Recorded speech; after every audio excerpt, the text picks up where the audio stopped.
Let's bring in Fox News legal editor Carrie Kupek-Urban. She was former counselor to Attorney General Bill Barr.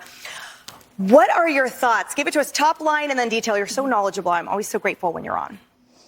So I just think this is, at a minimum, this is a bad day for the Democrats' lawfare campaign against Donald Trump. I completely agree with Leah Terrell at the witness testimony this morning, saying that their relationship began long before they said it did in a court filing. Would be grounds for disqualification if it's true. And not only disqualification, Emily, but also it's a legal problem for them. As you just mentioned, to lie in a court filing, that's a crime. So that would be a different issue they have to deal with altogether. And then don't forget, on top of it, Republican state lawmakers in Georgia just said, I believe it was last week, that they have a number of people who are willing to come forward to testify against the DA in this case. So this, I think, as Harris was just saying earlier on, I think this is just the beginning. So, Carrie, walk us through then. If this is just the beginning, what are some potential outcomes? What does that unraveling actually look like in practice for the 19 defendants of that one case?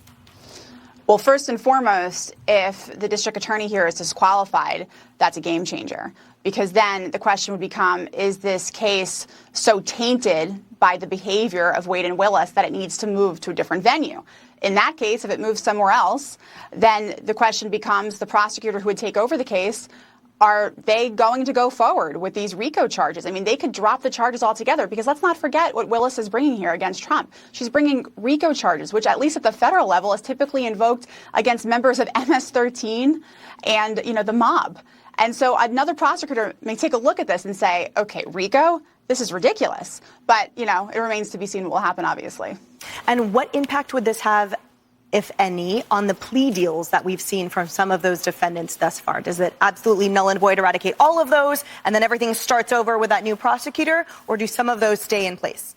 I think it'd be very specific to what deals have been made and what has been testified up until this point.